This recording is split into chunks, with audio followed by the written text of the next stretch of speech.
할렐루야. 아멘. 이제 날씨가 2주째 이렇게 추운데 그래도 이렇게 또 추운 날씨 가운데서도 수요 예배를 통하여서 얼굴을 볼 수 있어서 감사하고, 그리고 말씀을 나누는 가운데 하나님께서 우리에게 주시는 말씀으로 은혜되는, 그리고 그 말씀을 마음에 새기는 귀한 시간 되기를 소원합니다.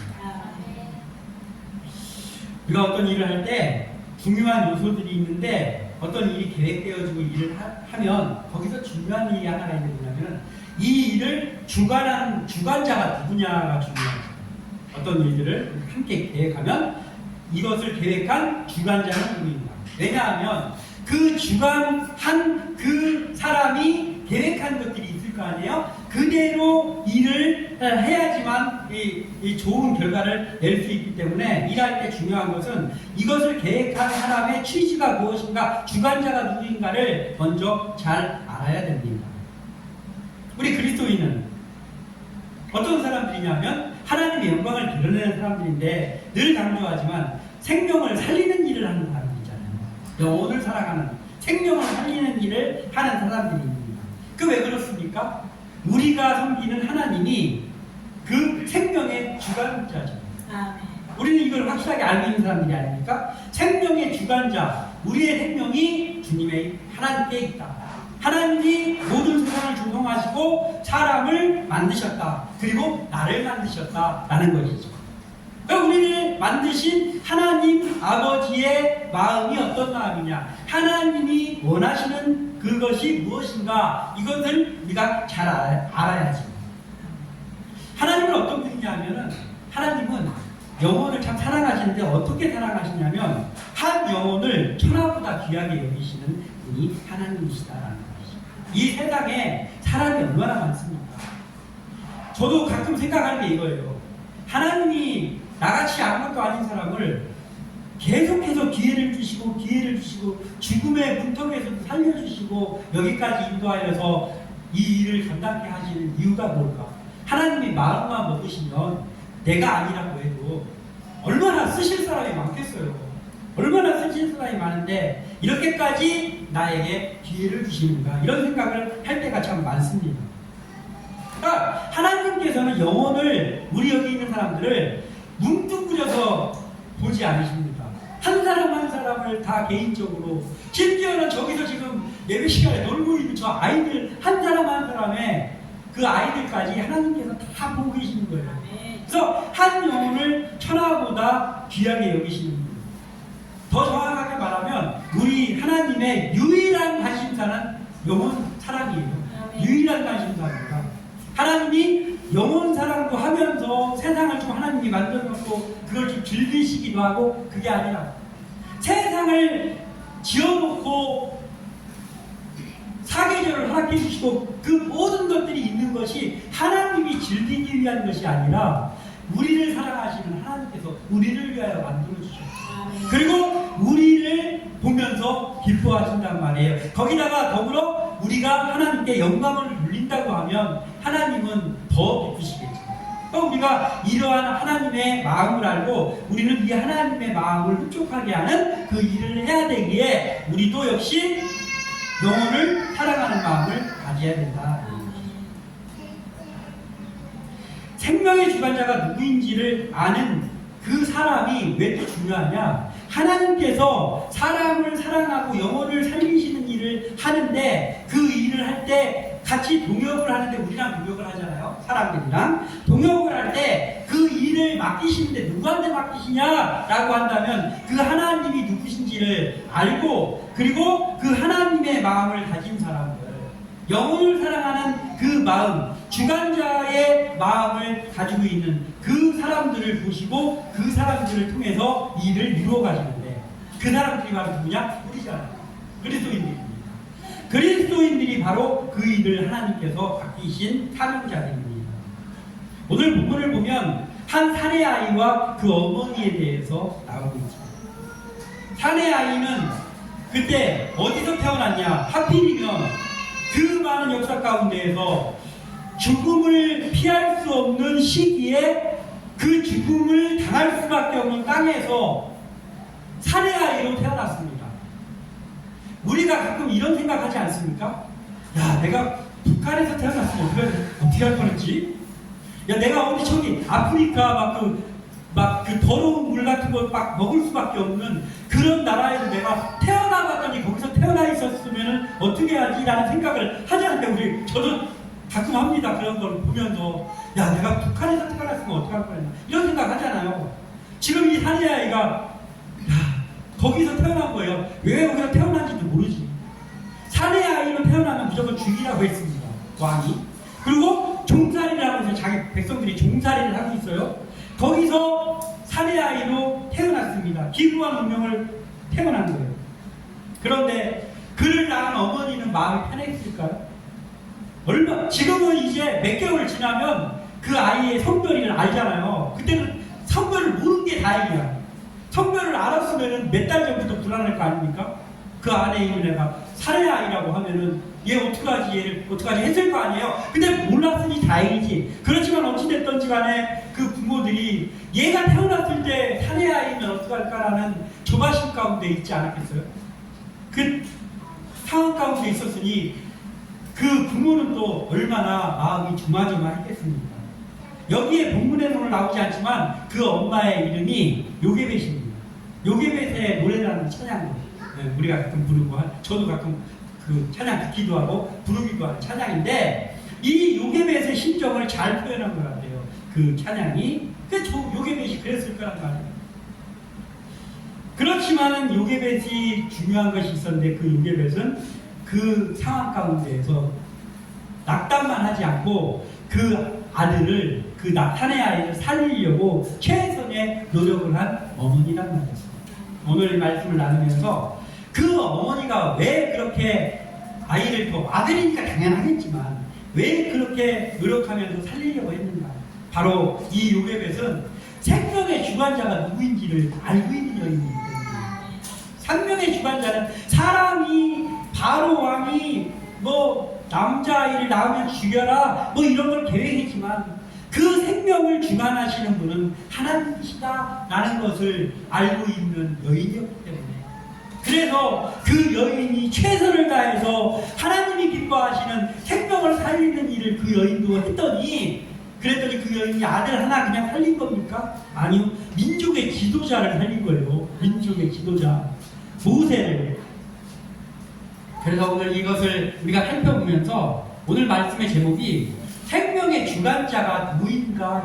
생명의 주관자가 누구인가? 그것을 우리가 알고 그리고 우리도 이 요게벳과 같이 생명을 살리는 일을 감당하는 지혜종들이 다 되시기를 소원합니다. 그러니까 생명의 주관자가 누구인지를 안다면 첫 번째로 살리는 일에 최선을 다해야 된다. 살리는 일도 해야 된다가 아니고 살리는 일에 최선의 노력을 다해야 된다라는 거예요. 생명의 주관자가 누구인지를 아는 일, 이게 얼마나 중요한 일이냐면 인생에 있어서 가장 중요한 일인 것 같아요. 가장 중요한 일. 유학을 가가지고 박사학위를 서너 개 땄어요. 돈도 많습니다. 집안도 금수저야. 그런데 하나님을 알지 못해. 그럼 그게 복입니까? 그게 복인 줄 알고 살아가겠지만 그 사람이 한 1000년쯤 산다면은 그것도 복이다 라고 할 수 있겠지만 끽해야 100년 안쪽에 다 죽습니다. 그러면 하나님을 알지 못하는 상태로 그런 것들을 누리면서 살다가 죽고 눈을 떠보면 정해져 있잖아요. 어디에 있는지. 복이 아닙니다.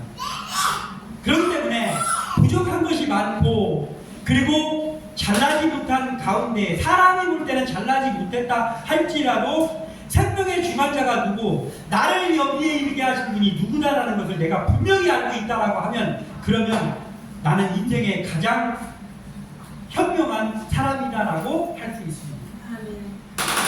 그 일이 가장 중요한 이유는 그걸 알 때 인생의 초점이 달라지기 때문입니다.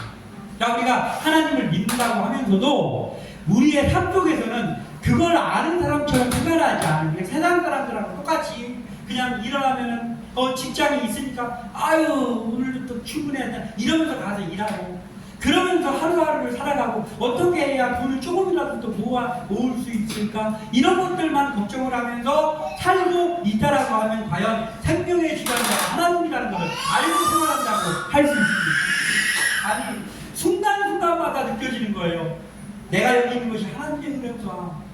일어났는데 내가 눈이 떠졌네. 하나님 감사합니다 하면서 일어날 수 있는 그거, 하나님이 생명의 주관자라는 것이 때마다 느껴지는 그 삶이 되어진다면 삶의 초점이 달라지지 않을 수가 있습니다. 왜냐하면 하나님의 영광을 위해서 우리가 어떻게 살아야 되는가가 가장 먼저 생각될 수밖에 없다라는 것입니다. 우리 그리스도인들이 단순히 구원받은 사람들이 아닙니다. 구원받았다. 그리스도인이 뭡니까? 그리스도를 구주로 영접하고 구원받았습니다. 그게 다가 아니라고. 나는 그래서 이제 언젠가 죽으면 천국에 가는 것을 믿습니다. 맞지만 그것이 다는 아니란 말이에요. 그러면 어떤 것을 알아야 되냐? 내가 어떻게 살았느냐? 어떻게 구원받았느냐를 이 마음속에 느껴지는 거예요. 내가 공부해가지고 아는 게 아니고. 어떻게? 나는 이미 죄로 인해서 구제불능, 죄로 인해서 죽었던 사람인데, 그러니까 살아있어도 산 게 아니야. 죄로 인해서 죽었기 때문에 내가 예수를 알지 못할 때, 하나님의 자녀로 다시 복귀되지 않았을 때는 내가 살아있다고 해도 그게 사는 목숨이 아니었다는 것이죠. 그런데 내가 죽었다가 다시 생명을 얻었다. 이것이 내 마음속에서 뼈저리게 느껴진다고 하면, 그러면 이게 얼마나 이게 삶의 태도가 달라지냔 말이죠. 에베소서 2장 1절에 분명히 말씀하십니다. 여기서 그는 누구냐? 예수님입니다. 그는 허물과 죄로 죽었던 너희를 살리셨도다. 허물과 죄로 죽을 뻔했던 너희를 살리셨도다가 아니고, 그는 허물과 죄로 이미 죽었던 너희를 살리셨도다. 그러니까 살아있어도 곧 몇십 년 후에 그대로 변하지 않고 죽으면 저와 지옥 아랫목에 가는 사람들이었단 말이에요. 구제불능. 죄로 인해서 이미 죽었어. 그 상태로 계속 있으면 죽은 상태로 죽은 줄도 모르고 살다가 갈 곳이 정해져 있는 가혹한 그러한 인생이었단 말이에요. 그런데 생명의 주관자이신 하나님께서 나를 예수 그리스도의 피로 살려주셨다. 그리고 그 일을 하려고 예수님께서 우리를 위해서 오셨다. 그러니까 우리가 이것을 알게 되면, 우리가 이것이 마음속에서 정말 느껴지면 인생의 초점이 달라질 수밖에 없는 거예요. 내가 어떻게 돈을 좀 더 벌을까? 내가 어떻게 좀 더 배워가지고 사람들한테 행세를 할까라는 초점에서 내가 어떻게 해야 하나님의 영광을 더 돌릴 수 있을까? 내가 어떻게 해야지 영혼을 사랑하는 일을 감당할 수 있을까로 초점이 바뀌어진다.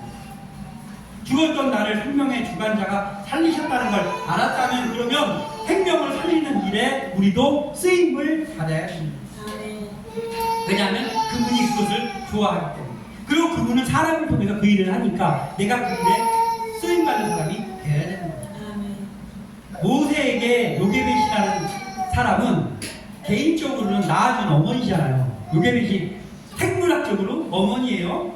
어머니지만 이 모세에게 있어서 그 어머니 요게벳은 낳아준 어머니의 차원을 넘어서 모세를 세상에 보낸 분이 생명의 주관자임을 믿었고, 그리고 가혹한 현실 가운데 내가 이 아이를 낳았지만 이 아이를 생명을 주관하신 분은 하나님이시라는 걸 알았기 때문에 그 아이의 구원의 통로의 역할을 감당했던 어머니가 요게벳이에요. 그러니까 1차적으로 요게벳이 모세를 낳았어. 근데 낳자마자 죽을 수밖에 없는 상황 가운데서 낳았습니다. 그런데 2차적으로 낳은 것으로 끝나면, 우리가 이러잖아요. 낳았다고 부모냐 이런 말을 묻잖아요. 낳았다고 부모냐?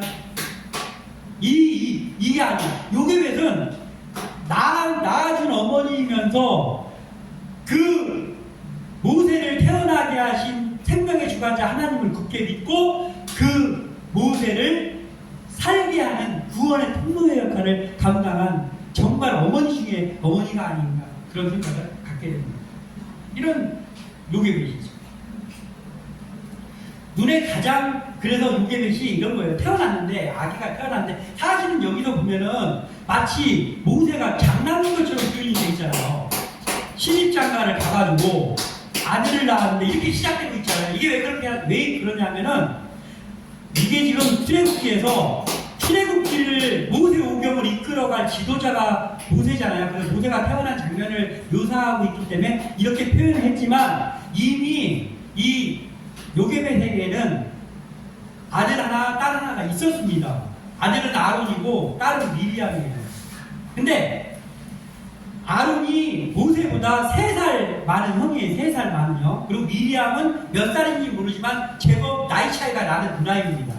그러니까 아론이 3살 때 모세가 태어났으니까 적어도 아론이 태어난 2, 3년 전에는 남자아이를 낳으면 무조건 죽여라라는 법령이 내려지기 전이었던 거예요. 그래서 아론은 태어났습니다. 그런데 모세가 태어날 즈음에 그게 발표된 거예요. 이스라엘 민족끼리 히브리 민족끼리 너무 강성해지네. 안 되겠다. 좀 제어를 해야 되겠다 해가지고 그렇게 한 거예요.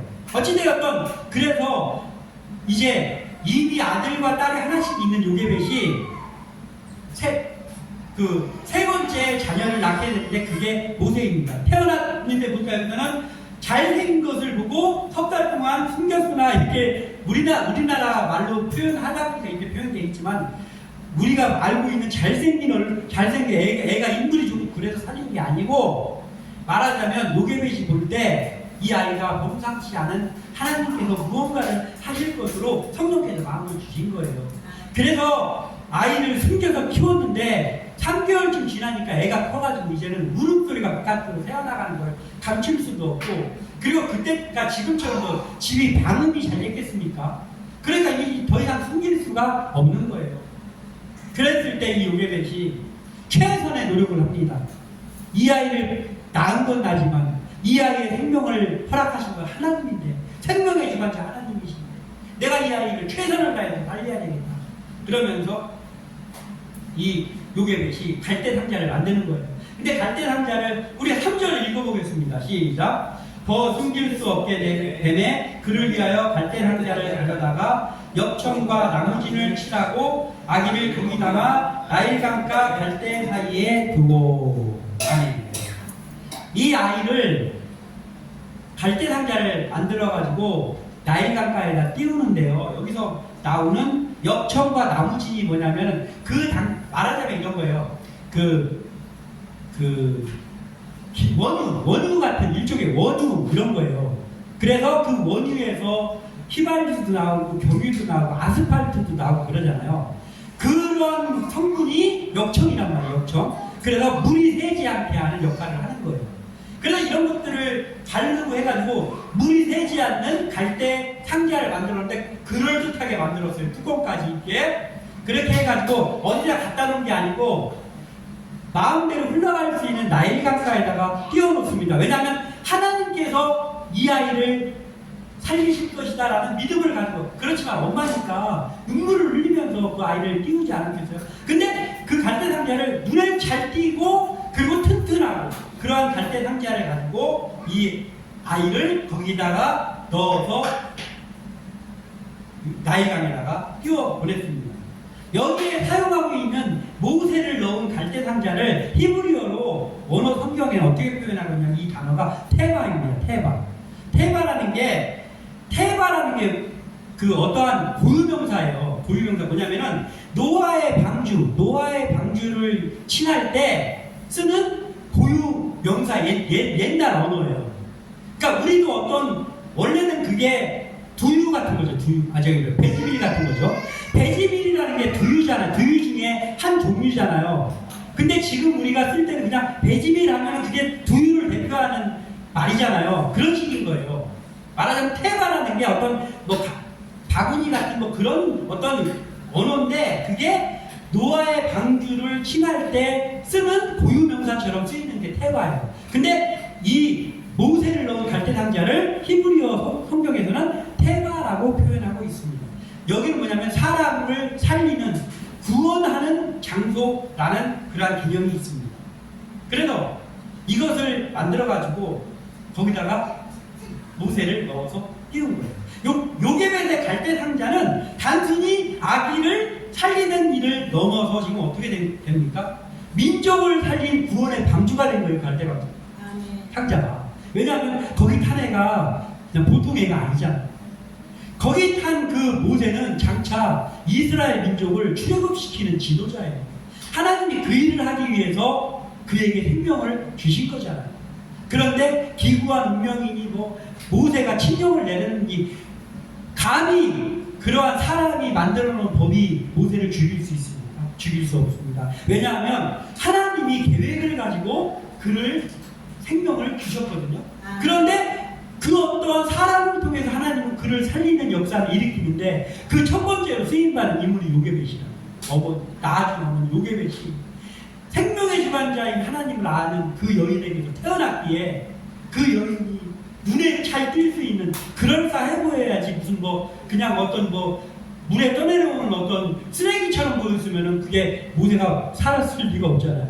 그러니까 그럴싸하게 만들어가지고 작은 방주같이 만들어가지고 그래서 눈에 띄게 해서 나일강에다 띄워보낸 거예요. 하나님께서 이 아이를 살려주실 거다라고 하면서 눈물을 흘리면서 기도하면서 보냈습니다. 그랬는데 하나님께서는 여러 사람들을 사용하셔가지고 결국 모세를 살리셨고 그 모세가 후에 이스라엘 민족을 구원했는데 지금 여기서 예배드리는 우리가 그 아브라함의 후손으로 우리가 영적인 아브라함의 후손으로 지금도 하나님을 알고 찬양하고 있잖아요. 이 중요한 일을 감당한 것이 바로 요게벳인데요. 그 요게벳이 생명의 주관자가 누구인가를 아는 여인이었기 때문에 그게 가능했다라는 것이죠. 그래서 생명의 주관자가 누구인지를 아는 사람 우리잖아요. 우리도 역시 하나님이 그 생명의 주관자인 것을 안다면 그것으로 그치는 것이 아니라 그 하나님이 기뻐하시는 생명을 살리는 일에 최선을 다해야 된다는 말이에요. 사실은 요게벳도 목숨 걸고 한 거잖아요. 요게벳이 그렇게 하는 거 들키면 어떻게 돼요? 요게벳을 살려줍니까? 요게벳도 죽임을 당할 수밖에 없겠죠. 그럼에도 불구하고 그 일을 간행을 했습니다. 그랬더니 알고 봤더니 그 일은 정말 작은 갈대 상자를 테바 구원의 방주로 표현을 했는데 그 상자가 정말 구원의 방주가 됐습니다. 왜냐하면 사내 아이 한 명이 사는 게 아니고 그 사내 아이가 나중에 커서 민족을 살렸어요. 그러니까 이 일을 요게벳이 했다는 것이죠. 그래서 그리스도인이 우리가 할 일도 이 요게벳이 최선을 다해 구원의 태바를 만든 것처럼 우리도 영혼 살리는 일 하다못해 사람들에게 말 한마디를 건네서 하다못해 우리가 어떠한 작은 어떠한 것을 실천하더라도 그냥 불쌍하니까 하고 그냥 내 것 좀 남으니까 하고 이게 아니고 마음속에다가 영혼 사랑하는 마음을 담아갖고 그 일을 해야 된다는 거예요.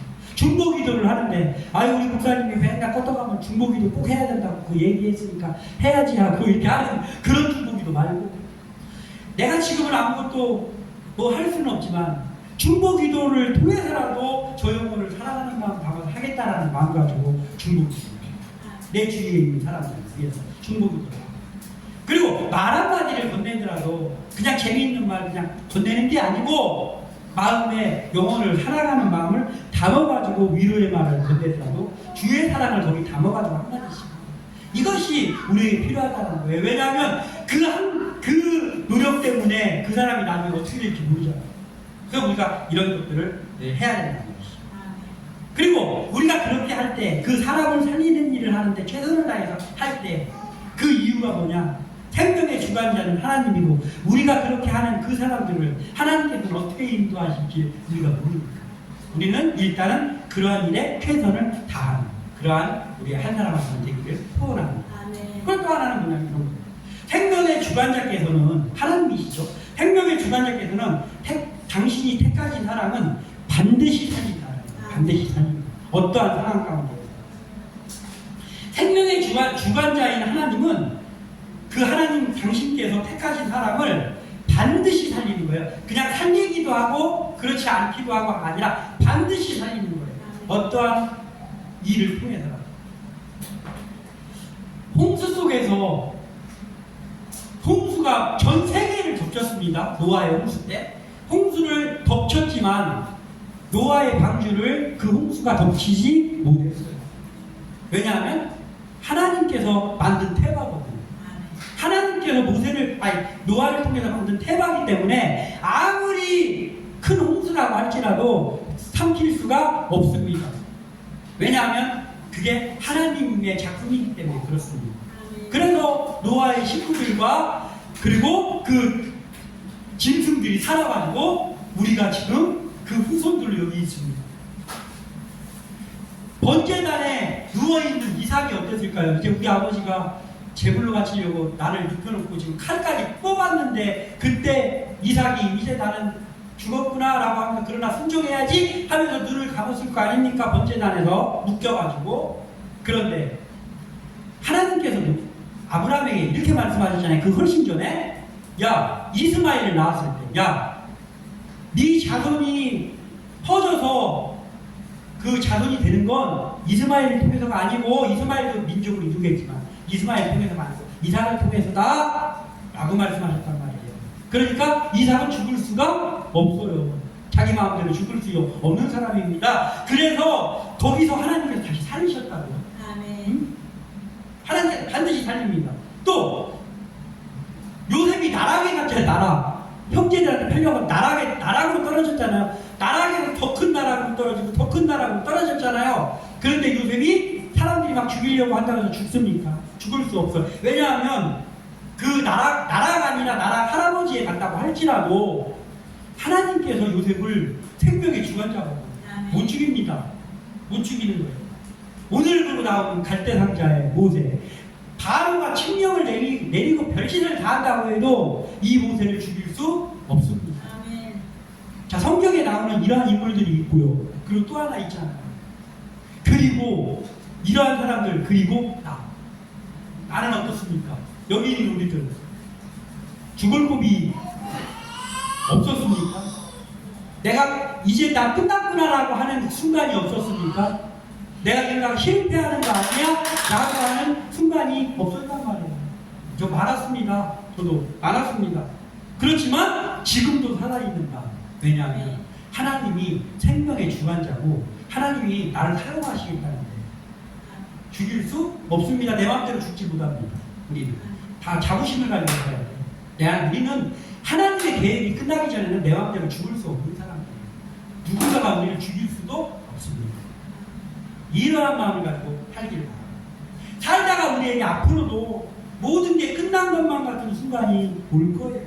오지만 하나님의 사람은 생명의 주관자이신 하나님의 시간이 끝나기 전까지는 마음대로 죽을 수 없습니다.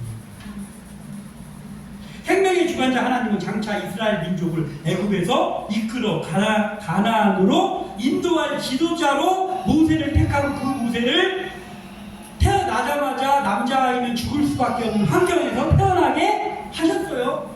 그렇다고 죽일 수 있습니까? 못 죽이는 거예요. 왜냐하면 하나님이 이미 택해가지고 보내놨는데 어떻게 죽입니까? 응? 태어나자마자 죽을 수밖에 없었던 운명의 모세, 태어나자마자 죽기는커녕 오래 살았어. 120년 동안 살았어.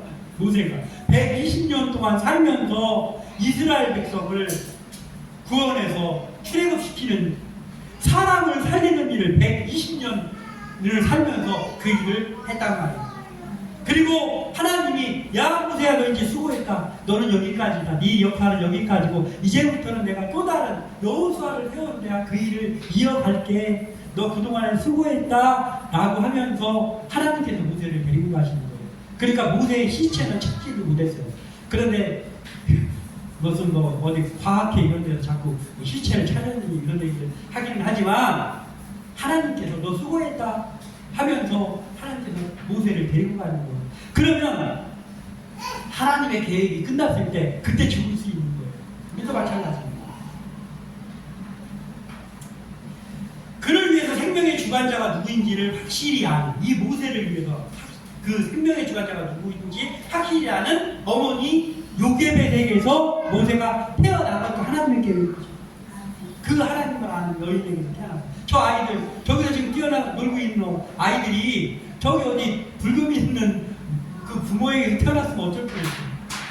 몇 년 전까지만 해도 예수를 알지 못했던 누구였는데 그 상태 계속 유지된 상태에서 저 아이들이 거기서 태어났으면 어떻게 할 뻔했냐. 그런데 하나님께서는 그 모든 것들을 계획하시고 부모가 예수를 믿고 그 아이들이 그 예수를 믿기 시작한 부모에게서 태어났으니 이게 하나님의 계획이 아닙니다. 그래서 우리는 이런 것들을 알고 기뻐하며 살 수가 있는 거예요. 심지어는 우리를 구원하신 예수님조차도 그 생명의 주관자가 누구인지를 너무나도 확실히 알고 있는 마리아라는 여인에게서 태어났죠. 그래서 우리를 구원하는 일을 잘 수행할 수 있었던 거예요. 즉 생명의 주관자이신 하나님은 택하신 사람을 반드시 살리신다라는 거예요. 그리고 나서 요게벳이 갈대상자를 만들고 누나인 미리암이 갈대상자의 행방을 쫓아가, 그리고 거기에 있던 시녀와 또 봉주를 통해서 물에서 그 갈대상자가 건져지고, 그리고 그게 건져지고 여기 나와 있진 않지만 건져졌는데 바로 알았잖아요. 우리가 그렇잖아. 백인 아이를 상자 열어봤는데 백인 아이면 우리가 이게 한국 사람인가 백인 아이인가 모르는 사람이 어디 있어요. 아 얘는 백인의 아이구나 대번에 알잖아요. 공주랑 시녀들이 다 대번에 알았다고. 얘가 히브리인 아이구나라는 걸 알았다고. 그런데 공주의 마음속에 하나님께서 마음을 주시는 거예요. 그래서 아이를 살리는 거예요. 아이를 살려주는 거예요. 자기 아들을 삼았어요. 그게 하나님 생명의 주관자인 하나님에 의해서 사람들을 통해서 역사하신 거예요. 그래서 민족의 지도자 모세가 끝까지 자기 일을 완수할 수 있었습니다. 그래서 우리도 지금 주의 일을 감당하면서 이 영혼을 살리는 일을 감당할 때 우리가 복음을 전하고 그 사람이 복음을 전해가지고 내 말을 듣고 교회에 오면 좋겠지만 교회에 안 온다고 해서 답답해할 필요가 없단 말이에요. 우리는 복음을 전하는 일만 하면 되는 거예요. 그러면 그에게 역사하시는 것은 생명을 주관하시는 하나님, 성령 하나님께서 그 일을 하시는 거기 때문에 그 우리는 어찌되었든 간에 하나님께서는 살리실 백성들은 반드시 살리신다 라는 것만 전제한 가운데에 우리는 영혼 살리는 일을 계속해서 하면 됩니다. 삶의 현장 가운데서 혹시 이 사람한테 복음을 좀 전해볼까 그런 것들을 자꾸 생각을 해야 되는 거예요. 그래서 전화. 그런다고 해서 그 사람이 바로 나를 따라서 교회를 오지는 않겠지만 그래도 하나님께서는 하나님 때 역사하신다는 것을 믿고 그 일을 감당하시기를 바랍니다.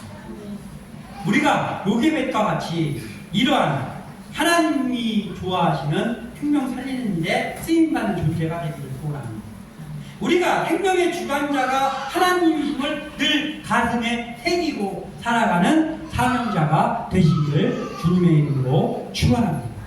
기도합니다.